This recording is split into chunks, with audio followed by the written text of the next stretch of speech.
This is a thrill for an old bloke to to come in and see all these bright, young, enthusiastic faces of people getting into the media. I have to look back, and I wish I was in your seat, really, because I was in radio for 45 years, and I have to say, I love just about every minute of it, because it's a wonderful medium. You're constantly meeting interesting people. It's never dull and boring, and I just found it a real thrill to be there, and I was fortunate enough to do a lot of things which I'll tell you about. All I can do is tell you my experiences in radio.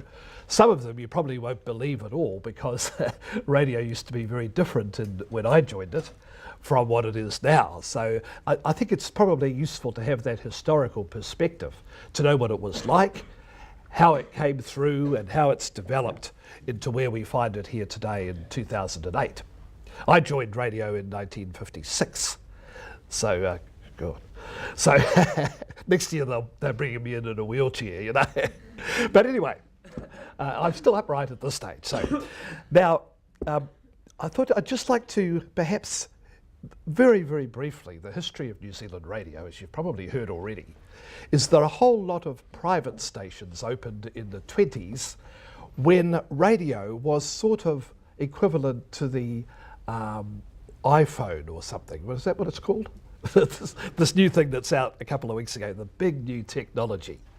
People were amazed in the 1920s to think that they could sit at home in their house in Otahu or Otahu or Timaru or whatever, and hear voices coming through the air and from distant parts.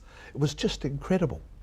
And a man could sit in a studio in Christchurch and speak to them in their homes. And this was absolutely new, of course. And the broadcasters took it very seriously too. In fact, at the beginning of broadcasting, the announcers used to get dressed up in a dinner suit and bow tie to go on the air. That's hard to believe, it's really stupid, but you know, frankly. But the fact is, they really regarded that airspace as precious, and they were using that airspace to communicate with hundreds, thousands, eventually, of listeners. And so it was something very special.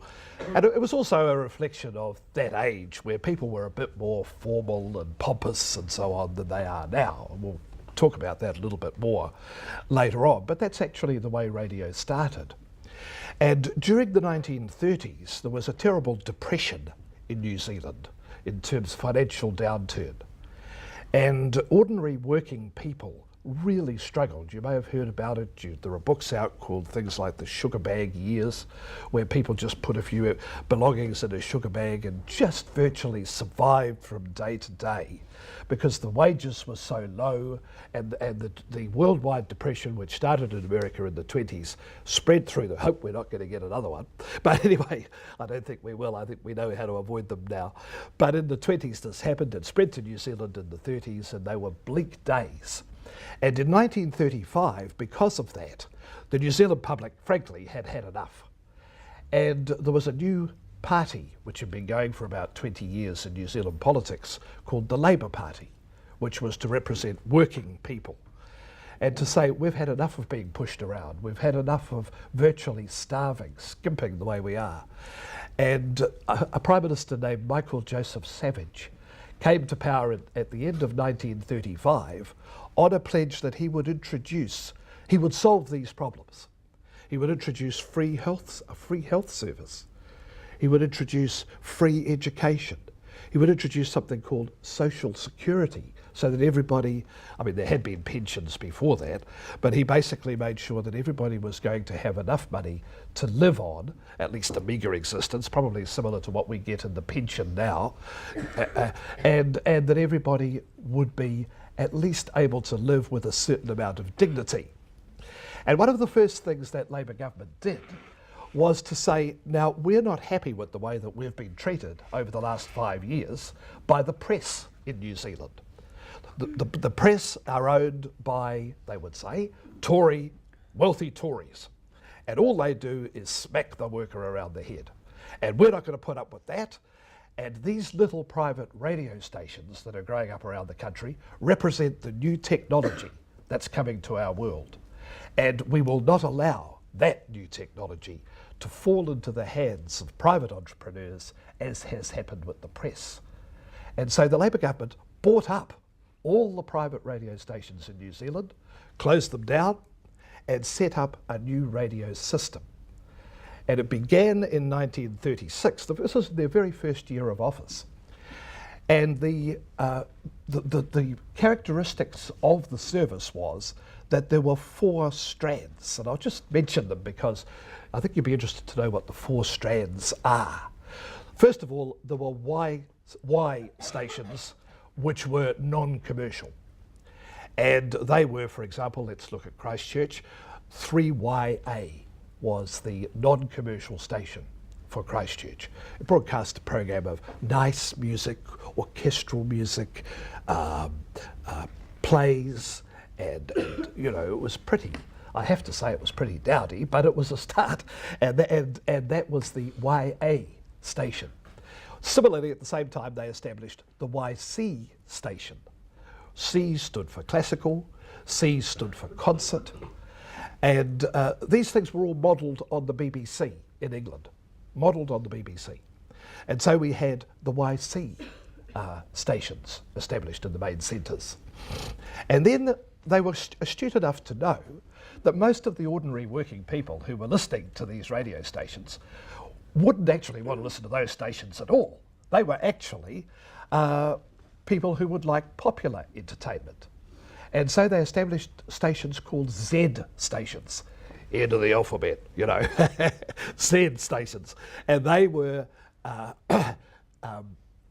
commercial stations, family entertainment, hits of the day, personalities in a mild sort of way, quizzes, children's sessions, you know, that sort of thing. Z stations, and the station in Christchurch, to quote Christchurch, was 3ZB. And there was a 4th little strand that started up, but which evolved over the years, started off non-commercial, called YD, which was another non-commercial station playing light music, orchestral music, and you know, sopranos and baritones and things. And that station started in Auckland and eventually in Wellington, eventually arrived in Christchurch too. And as they went on over the years, they changed their character and they became ZM stations. So now I think you can see the 4 original strands. YA, what is YA now? National Radio. YC, what's YC? Concert FM, quite right, Concert FM. Playing classical music now, in FM, stereo, 24 hours a day. ZB is obvious, it's still there, and it's now called News Talk ZB because it had to find a certain niche in the market. It couldn't be all things to all people forever, and so it became a News Talk station in 1987. And ZM still exists, and probably some of you listened to ZM, so it's still there as a contemporary music station. So they were the strands that were established. Now, shortly after that happened, of course, 1939 came along and we had the World War, Second World War. And all progress in New Zealand, in broadcasting as well as in most other things, stopped while thousands, tens of thousands of our young men went and fought in the Second World War, and many thousands of them never returned. So the progress of radio in New Zealand was delayed through that period. It was just a holding operation. They sent correspondents to the war zones and they sent back crackly reports of, I'm interviewing Private McPherson in the, you know, some battlefield in Egypt or Italy or wherever. So everything was on hold during those war years. And then in about 1940, war finished in 45, around about 1947 we were ready to expand again, and particularly to the provinces. For example, stations were opened in cities like Hamilton, Palmerston North, Napier, Invercargill, and so on, Greymouth, and so on. All those YZ stations that opened back in that era, that's when all that happened after the war. And that expansion continued right through until Oh, right. You know, in the 60s, 70s, they were still opening new stations in places the size of Oamaru and Gore and, you know, smaller cities at that time. Tokoroa, Taumarunui, Tikuiti, each had their own radio stations. And they became to be known as community stations because they were very much the centre of their community. Whatever happened in Tikuiti, oh, listen to the radio, they'll tell you about it. Wonderful era of radio, you know, that was very much locally based. We'll talk about that a little bit later on too. So that's the way that broadcasting has evolved over those years. And I was born in 1938, and I grew up from about the age of 9 or 10, listening to the radio constantly. I'm quite short-sighted and not very able to read really a hell of a lot. So radio was an absolute lifeline for me, and the only thing I ever wanted to do in my life was to get into radio. And when I finished secondary school in Lower Hutt, I was taken by my mother into the head office of the NZBS, the New Zealand Broadcasting Service, which was a government department, and introduced to the recruiting people. And they said, well, we're taking on a number of cadets this year. And they said, what do you think you'd like to do what are your interests? What do you want to do in broadcasting? And I said, oh, well, I love music. And I was learning music and starting to do the odd gig and things, you know. And they said, would you like to be in the program department? And I said, yes, I think that's what I would like to do. And do you know the difference between a flute and a guitar? So I said, well, yes, I can. I do know the difference between the flute. All right, well, you said you're in. So this was the recruiting process. He said, where would you like to start? So I said, oh, well, my mother said, well, we were going away on a bit of a holiday, Christmas holiday, but what about the end of January? So he said, yes, that'll be fine. So on the 30th of January 1956, I turned up with my mum, and I was accepted to begin in radio as a cadet. And the idea of being a cadet was that you were sent around a number of different sections, a number of different departments, and you learned all sorts of basic broadcasting jobs. My first job was to tie up parcels of records and dispatch them to all the stations around the country. A lot of the programs that they broadcast, the comedy programs, the serials, and so on, were all contained on giant discs, 16-inch discs. If you've ever seen an LP, well, these are much bigger, 16-inch discs. And my job was to pack these discs up at the appropriate time. These programs are due in Hamilton for next Monday, and run down from my office in Marjorie Bank Street and down to Taranaki Street in Wellington and send them on their way. And God help me if I missed a flight. So, you know, and the other half of the job was, of course, to open all the parcels of incoming records that were being returned after play and checking those, and they didn't have any scratches and all that sort of thing. So that was my first job, and I did that for my first year. And because I'd been so good, I was sent in my second year to the jazz section, and where I did exactly the same thing, because jazz records were dispatched on rotas or rosters, where they'd spend, Auckland would have this group of records for a month, and then Hamilton would have them for the next month, and I'd send out all the records and then check them all as they came in. So I did that for a year as well in my second year.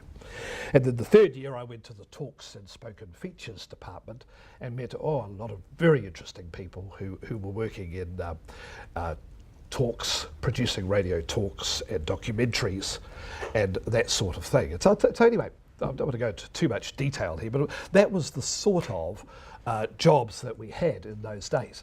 Now, the characteristics of the company, of course, it was not called a company, it was called a service. And it was characterised by the fact, of course, that it was a government department. And we had to follow all the civil service, public service rules and regulations that existed in those days. The most obvious first one was that when you arrived in the morning, you had to sign the time book. And the starting time was 8:25. And if you were late, you had to write an excuse. Well, you could imagine some of the excuses that were, it's always the, car broke down, broke my leg on the way to work, all these sort of things. But and if you didn't put your excuse and signed the book, a red line went across and you were under, your name, you had to sign on under the line and you had to go and explain yourself to the manager. So that was the sort of thing. We used to get a lot of memorandums from the station manager. You know, it was all very formal. I remember one that came out when I was at 2YA, and it said, to all staff, it is advised that staff, then we started, it is advised that staff members have been seen leaving the premises at morning tea time. This must cease. Tea is available in the tea room. You know, and so on. So we all had to stay inside at morning tea time. We weren't allowed to go down to the dairy and buy a sandwich or anything. So, you know, it was all that sort of public service bureaucratic rubbish, really. And those of us, us younger blokes in the outfit, of course, were a bit rebellious and objected to all this. And we also objected to the type of music we had to play. You know, I mean, it was just so stodgy and old. It was all played off 78 records. And it seemed to us to be totally inappropriate when there were perfectly good hit records available. We weren't allowed to play those. Even on the ZB stations, the commercial stations, there was a rule that a hit record was only to be played once a week. Well, as you can imagine, that's not the way hit music works. When a hit's a hit, and while it's a hit, you've got to play it. And then when it dies, you probably drop it for a while until you bring it back as a golden oldie, you know. But in those days, we were only allowed to play the hit records once a week, and so it was very limiting and very suffocating, you know.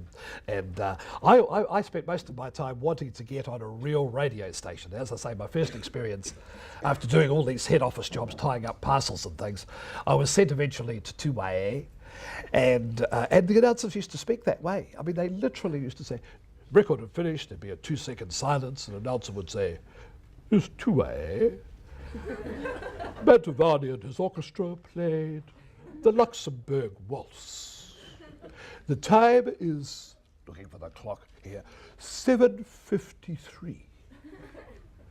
We now present Isabel Bailey, soprano." You know, and as you can imagine, how would you feel about that?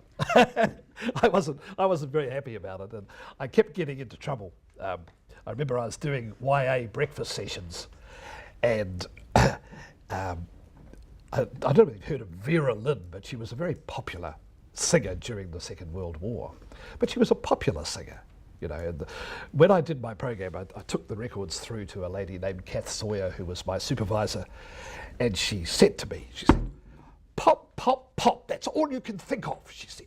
"Vera Lynn, throw it out." She said, "I'm not going to have that. Why don't you play some nice singers like Isabel Bailey or Gwen Catley?" You know, and so on.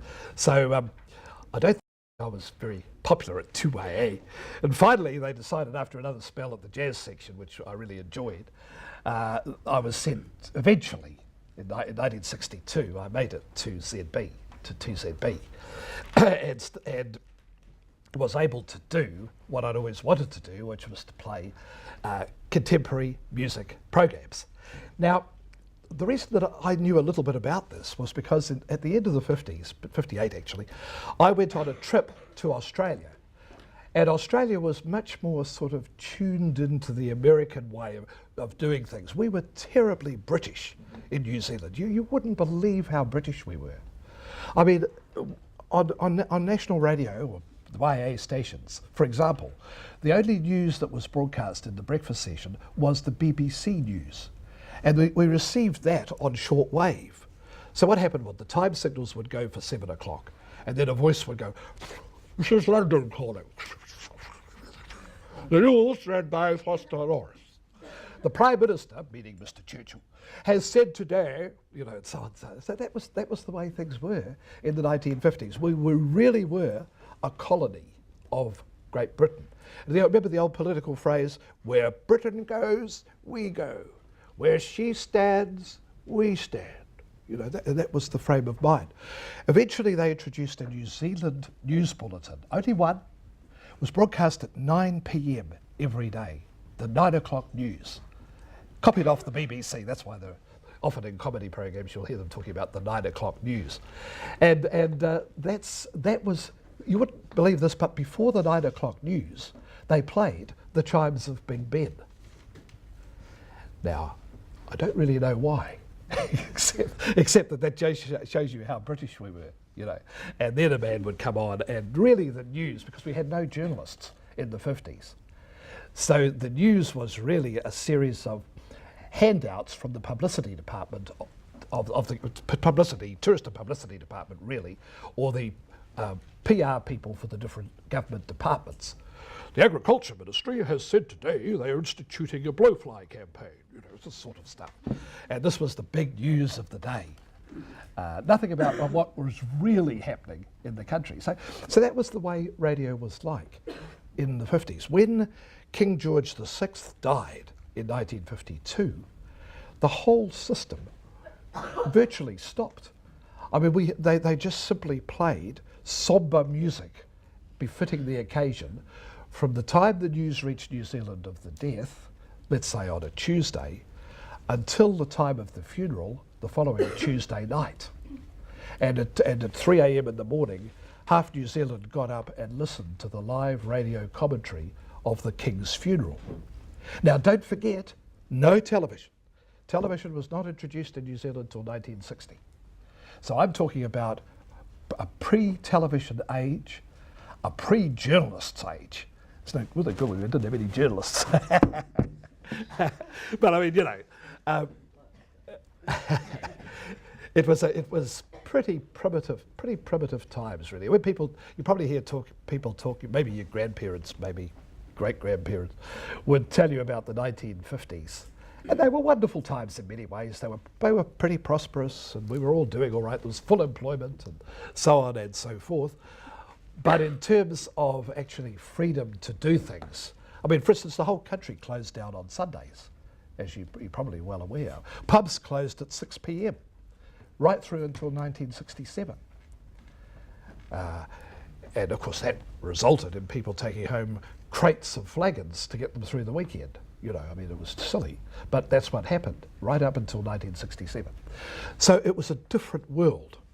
And the radio, even the commercial radio, was designed to cater for that world. You can only cater for the world that's out there. And what I discovered in Sydney, when I went there in particular, to go and see a cricket test at the SCG, an Ashes test, was that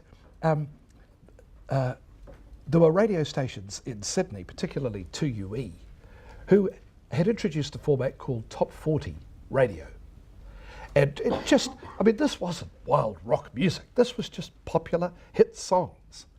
You know, Ricky Nelson, Connie Francis, you know, just very ordinary hit music. Pat Boone, for God's sake, you know, and all this sort of music. And of course, earlier in the 50s, a fellow named Bill Haley had come along and started a thing called rock and roll, which sort of people said, oh, goodness me, how outrageous.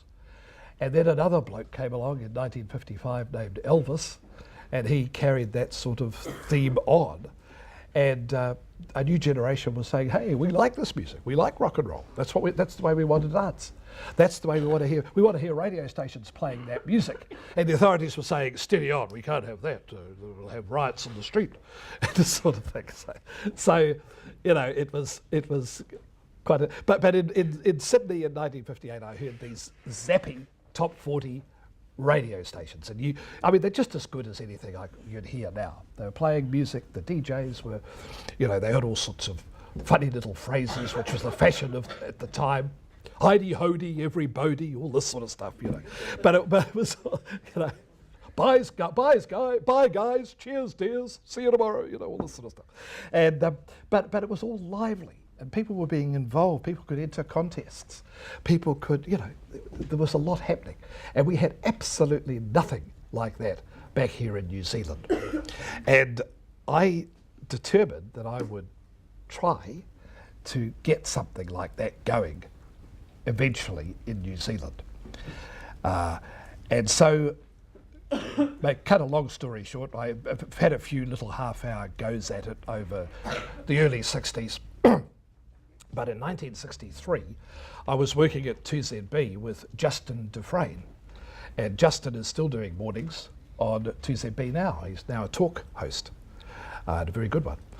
But Justin and I went to see the district manager of Wellington at the time, and we've said, look, we've got this idea that we would like to run a music show in the afternoon playing the current hits. There are so many good records coming in. Mr. Hartstock, you won't believe it, but there's a group just arrived on the scene called the Beatles, and some of their music's fantastic, and all these other groups are following, and it's really good stuff. But at the same time, you've still got Frank Sinatra making records. You've still got Tony Bennett doing I Left My Heart in San Francisco. You've still got Dusty Springfield and Dionne Warwick and all these singers. You've still got country music. It's all there. And we'll feature all that every day between 4:30 and 7 in a drive time show. We want to call it The Sunset Show. And he looked suspiciously and he said, well, he said, you seem to be a couple of good lads. He said, you realise we're in the shadow of head office here in the next building. But he said, damn it, we'll give it a go. So on the 29th of April 1963, we started the Sunset Show. Well, you wouldn't believe the reaction it got from ordinary hit-starved New Zealanders. I mean, we just got letters, because we didn't have emails or texts in those days. We just got letters, hundreds of letters every week, sometimes thousands, writing in to say, oh, what a great program, we loved it when you said such and such, you know, we love the music by so-and-so. And the first record we ever played on the Sunset Show was Summer Holiday by Cliff Richard. Yeah, I mean, it wasn't outrageous music. It wasn't going to, mind you, the Rolling Stones came along in '65 and changed things a bit. But basically, it was pleasant music which the whole family could enjoy, quite frankly. I mean, Granny could enjoy Summer Holiday, for God's sake.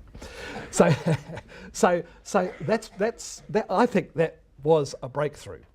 There had been one or two other DJs around the country trying similar things. There were some guys in Napier, Des Britton, and one or two other guys there, Keith Richardson, and they had tried to do similar things, but you weren't allowed to do it. We were the first one that ran, this was stripped every afternoon, Monday to Friday, 2.5 hours of contemporary hits. And that was really something in New Zealand. Unfortunately, it wasn't happening in Auckland, which is why a group of Aucklanders got edgy and decided, well, if they're not going to do it, somebody's got to do it. And that's when Hauraki started, and I know you've heard about that, and I'd like to come back and talk a little bit about that, but I'm just getting ahead of myself a bit here. I'd just like to explain a little bit more about radio of those early days. You've got to remember one thing, and that is that nearly all women were housewives. Hardly any women worked. I mean, there were nurses, there were some women teachers, but women by and large, after they were married, I mean, young girls were typists, but by and large, women did not go out to work. I would say 90% of women stayed home and were housewives. And so radio was tailored for that audience on the ZB stations between 9 and 5. And I believe you've already heard the famous Aunt Daisy, an amazing woman who started in 1936 when 1ZB opened, and she continued to do that daily rave until she died, sadly, in 1963. But that's 27 years of her half-hour non-stop talk. And you heard how she could go. Boy, she was a motormouth. She really knew how to talk. And that was the first thing that your grandmother would have heard at 9 o'clock every morning, until, as I say, until 1963. Then at 10 o'clock, after half an hour of musical interlude, we had the features, the morning features, and I think you've heard something as well of those morning features, the serials, Dr. Paul, Portia Faces Life, the story of the only woman who ever loved completely. And, yeah. And so those programs were the morning serials. And at 11:30 there was another program called The Shopping Reporter, where a woman of the city would go out the day before and scoot around her sponsors and find out what their specials were for this week. And then the next morning, in a half-hour slot, she would virtually do an Aunt Daisy. She'd just talk for half an hour. Well, yesterday I was at Maple Furnishing, and they have got a wonderful shipment of new furnishing in this week. Then I went on to the English and Foreign Fur Company, and if you want a new fur coat, and of course everybody wanted a new fur coat in those days, you must go and see it. And so that was another half hour of non-stop talk. We didn't have to stop at midday because there were no news bulletins, remember. and so this, you know, I mean, and then at 2 o'clock in the afternoon, there was a more extensive women's program. Started off being called Women's Hour, but eventually extended to a 2.5 hour program from 2 till 4:30, which is why Justin and I got in at 4:30 with the Sunset Show. And women presenters would talk mostly about problems that women faced. And those problems were basically, we used to joke about it a little bit and say that the recipes and stain show. Because people would ring up and, have you got a nice recipe for a blancmange, Doreen? Oh, yes, I've got a wonderful. And so you give the recipe for the blancmange. My stupid husband spilt red wine on the carpet. How on earth can I get it out? Ah, we've got the answer to that. And so that was the afternoon show. I mean, it contained a lot of useful information as well. But I mean, it was basically the recipe and stains show that ran from 2 o'clock till 4:30, and it was mainly notable because it introduced to New Zealand radio for the first time talkback. People could ring the radio station from this was about 1965. And they could actually talk to the announcer. And it was very, very carefully controlled, of course. The calls were vetted before they went to air. They went through a loop tape so that they were delayed when they went to air, so that if a woman lost her trolley and said a rude word, she could be cut off. Or more importantly, if she libelled somebody, as far as I'm concerned, this current so-and-so is a dishonest prat. You know, that wouldn't have been allowed on those days, and she would have been cut off. But I can tell you, that never happened. The women of New Zealand in the 1960s were polite ladies, and all they rang and talked about were their recipes and stains. So that was the type of radio that was broadcast on the ZB stations between 9 and 5. I mean, the breakfast session before that had usually been a chatty, entertaining breakfast session. I mean, you know, typical of they didn't have breakfast teams like we do now, but you'd have a good personality who teased the audience a bit and got a bit of audience involvement going. They were quite good, the breakfast sessions. But quite often the breakfast announcer would get into trouble for stepping over the mark, you know. And our breakfast session breakfast host in Wellington was a man named Baz Tubert, who was a good broadcaster, Baz. But every now and again he'd say something that was considered inappropriate. To give you one example, he did a broadcast one morning from the roof of ZB. Overlooking, across the road was the Inland Revenue Department. And about a quarter to nine, Baz said, "Oh, well, it's 9, folks, and here come the Inland Revenue Department wallers just arriving at work." Never thought any more about it. And well, you can imagine that they weren't. You see, what he was implying was that the Inland Revenue people weren't there at 8:25 to sign the book, and that was considered really serious. And so the Commissioner of Inland Revenue wrote to the Director General of Radio, and Baz was in heaps of trouble. And he was what they always used to punish Baz by sending him to 2AA for a couple of weeks to cool off, and he'd sit on 2AA saying, "Now Mantovani plays," in his most, pissed off voice. It's the only word I can think of to describe, you know. And that's what happened to you if you did anything wrong in those days. If you did something grossly wrong, of course, like one day, one of our announcers in Wellington forgot to turn his microphone off. You know, the oldest trick in the book.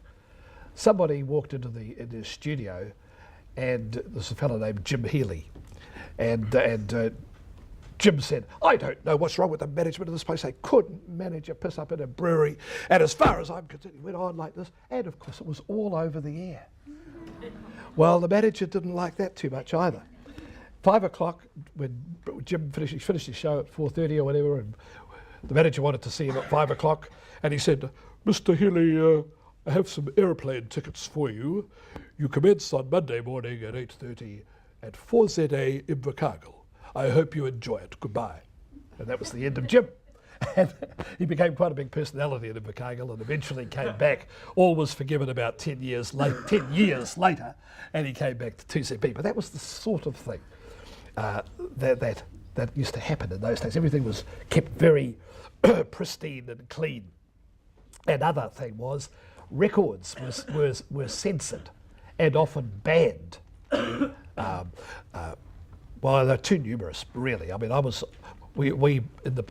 lads used to call it the Dirty Records Committee, and we used to sit, a group of us, senior programmers, and I eventually finished up on the committee myself, and we would consider the records that might be inappropriate. There was a fella called the record purchasing officer who bought the records, and he'd say, "I say, that fellow said a rude word in that song," or "there's a hint that a couple might be going to spend the night together in that song," or "there's a hint of drug use in that song," or "that song glamorizes drunkenness," or something like that. And we get a recommendation. And quite often, those records were just summarily taken off the air, banned, and not broadcast. So that's the way things were. And when the Vietnam War came along in 1960, because New Zealand was sending troops to Vietnam, there were several songs written by various artists basically opposing the war, the sort of thing that might be happening now with Iraq. And any song that was opposing involvement in the Vietnamese War was banned. A couple of famous songs, Universal Soldier by Donovan, We're on the Eve of Destruction was one song. We can't have that, we can't suggest that. And needless to say, when Mr. Muldoon was Prime Minister, there was a song called Spotty Muldoon came out. and Spotty Muldoon, he's got spots all over his face. Spotty Muldoon, he's got spots where others have not. Oh, how grotty is Spotty Muldoon. Wasn't reference to our Prime Minister at all. It was made by Peter Cook and Dudley Moore in England about one of their friends. But however, the record naturally was banned. Because we couldn't upset the Prime Minister now, could we? I suppose that's a fair decision. But anyway, I'm just giving you a little picture of the way broadcasting was at that era. So we've got through to 5 o'clock at night, and by this stage, of course, men started to arrive home from the office. More likely 6:30, because most of them were in the pub till 6 o'clock. And the whole object of the 6 o'clock swill was to drink as many jugs as you could before 6, and then get the 6:10 bus or whatever, because there was no other, pubs weren't open in the evening. And so the programs in the evening mainly consisted also of features, serials, but with more, adventure, crime shows and this sort of, more that would suit men rather than the soaps that were programmed for the women in the morning. So that was the, I got a problem here, probably. Are we just getting out of the go? Right. Just keep going. Okay. So that was the sort of programming that was broadcast in the evening. Quite different, obviously, and tailored probably mainly to a male audience. There were some excellent serials and features broadcast in the evening. And the other aspect of evening programming was game shows, quiz shows, mostly run by a personality named Selwyn Toogood. I'll just turn that off just briefly. Right. Okay, it's in your pocket, and I think there's an on and off, isn't there? Yeah, I think It's just such a pain, isn't it? But Is we'll that- get the technique. Turn it off, pop it back in the pocket. Right. And Selwyn Toogood was a really excellent broadcaster. Have they heard any of Selwyn, Ruth? No, but I've only got that last episode. Oh, and I right, felt right. that wasn't We really won't worry, but appropriate. I don't know whether you've heard of a show called It's in the Bag, but that was Selwyn's great show where he'd be on the stage. He recorded these shows up and down the country. Like today, he'd be at the Belclutha Memorial Hall, and he'd have pre-selected contestants, and on the stage were 10 bags, and 5 of them contained really exciting prizes. And in those days, good prizes were considered to be a new Kelvinator refrigerator, because refrigerators were fairly new, a new washing machine, because washing machines were fairly new, you know, those sort of things. Perhaps a trip for 2 to Australia or some such thing. And they were considered to be major prizes. And when those prizes were handed out by Selwyn, the crowd would gasp, you know, how fantastic. But the other 5 bags contained booby prizes, packet of minties, you know, or whatever, you know. And so that's the chance you took when you selected bag 7. Was it a prize, really valuable prize, or was it a booby prize? So those shows went down extremely well, mostly 30-minute shows. He had another series called Magic Carpet, where when international flights became more in vogue, which is in the late 60s, the big prize I remember in Magic Carpet was a flight for 2 to London. Now that was considered to be a fantastic prize because, of course, to get to London up until then, it was a 6-week voyage on a ship. So that flight to fly with an international airline to London was considered to be an absolutely fantastic prize. And so Selwyn Toogood did those shows, and they were on about 3 nights a week, different types of show. He had another show called The Quiz Kids, where there were some very bright young people like yourselves who were selected into a panel, and these were real bright cookies. Jonathan Hunt, who used to be the Speaker of the House, was one of them. And they would answer the questions, and the winning team got, you know, a suitable prize for academics, like a book on English history or something, you know. So they were the prizes, and that was the sort of entertainment. And at 12 o'clock, of course, we all closed down because it was unseemly to have things like radio programs in the middle of the night, and there was no overnight radio for a long time. National Radio was one of the first to break the mould, in actual fact. And you had to get permission to do that from an outfit called the Broadcasting Authority. And I myself appeared before the authority and argued that stations, our commercial stations, should get 24-hour licenses. And they were very, very dubious about doing that. Why would people want radio in the middle of the night? You know, and it was not considered the seemly or proper thing to do, really. But anyway, eventually, and as you know, I think every station in the country, including Concert FM, and every station in the country has 24-hour service. But that was something quite new that didn't come in until gradually through the 70s. Now, how are we going for time here? Quarter to 11. Well, we'll go carry on for another 10 minutes or so, and then we'll give you a chance to stretch your legs. Now, are you okay? I seem to be doing a hell of a lot of talking here. We'll have an opportunity for questions.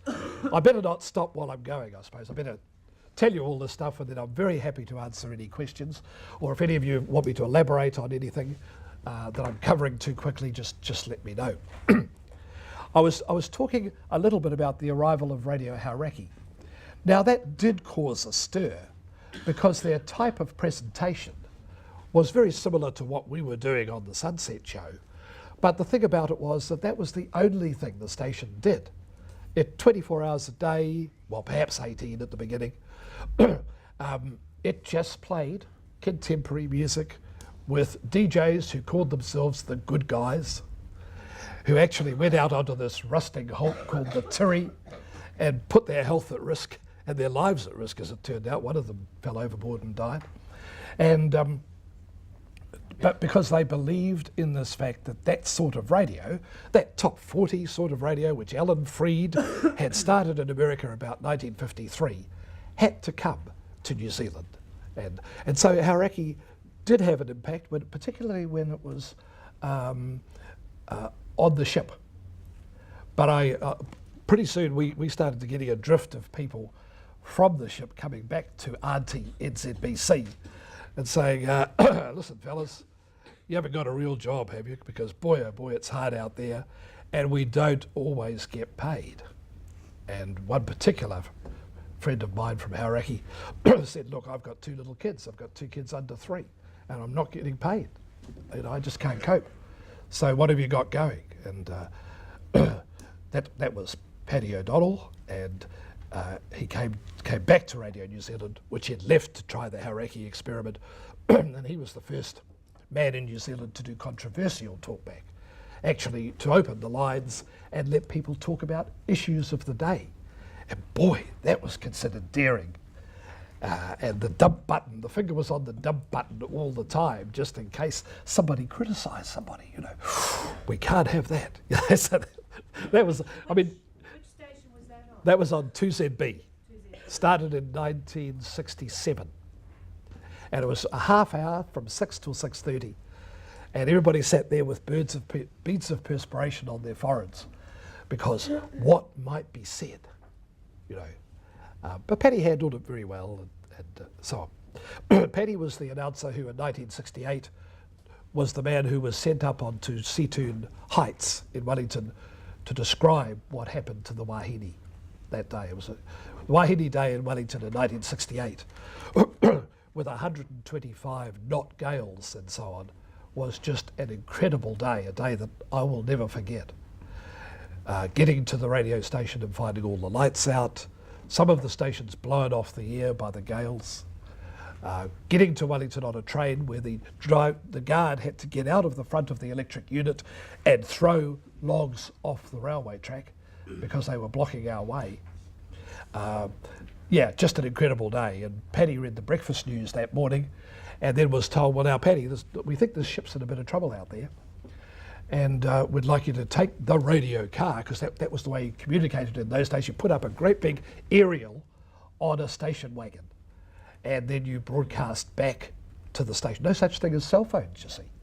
No, we couldn't just ring up and give a report. Nothing like that. So Paddy was up there trying to get his mast to stay up in the gale and reporting on what was happening below him, the horror that was unfolding before his eyes. 52 people killed in Wellington Harbour drowned that day. So yeah, so Paddy's a fairly notable guy. But Hauraki were at sea for 3 years. And when they were coming ashore, the word got, well, I think they got a licence at the end of '69. And I was fortunate enough, I think, to be sent to Auckland to liven up ZB and also liven up ZM and to compete with Radio Hauraki, because until then, to be honest, Auckland radio was really pretty dowdy. The first thing, apart from Merv Smith's wonderful breakfast show, I mean, Merv was a great broadcaster and did 6 to 9 for about 30 years on ZB. Phenomenal broadcaster. But after that, the shows were all done higgledy-piggledy. Like Monday morning on ZB would be presented by Judy Lessing, and Tuesday by Jenny Goodwin, and Wednesday by an old fellow named Lindsay Broberg. And they simply said, 1ZB, it's 10:20. Now we have a record here by Pat Boone. You know, it was that sort of radio, you know. And once again, I was determined that we just had to get past that stuff. We had to do something. We had to, first of all, I said to them, you've got to have regular shifts. For God's sake, you've got to have people listen to a radio station for the personality. You've got to have a morning show with so-and-so, the afternoon show presented by so-and-so, right through to midnight, where we closed down. And so that was the sort of thing, and we did introduce that on ZB in Auckland in 1970. Barry Holland, who was one of the original presenters, still reads the news on ZB. Of course, we realise that all of us are getting on. Barry would be 65, I suppose, by now, but he's a great newsreader and a good broadcaster.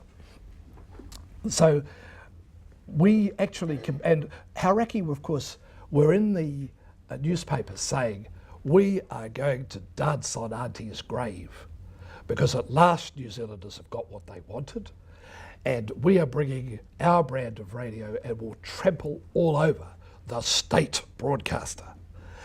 And I'm just happy. I mean, they were partly right.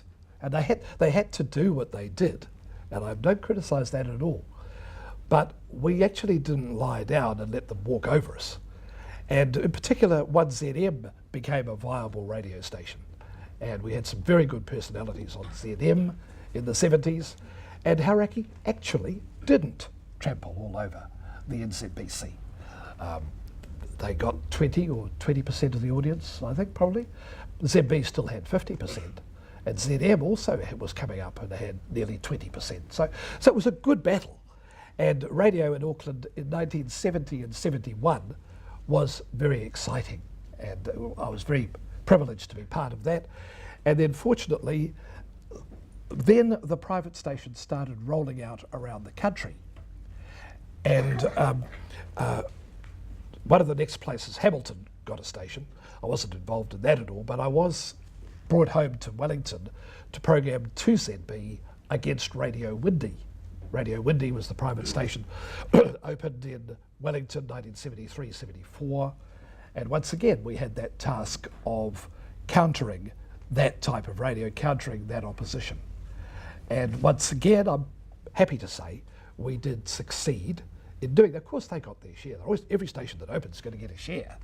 And in those days, with only 3 commercial stations in town, it was bound to be 20%.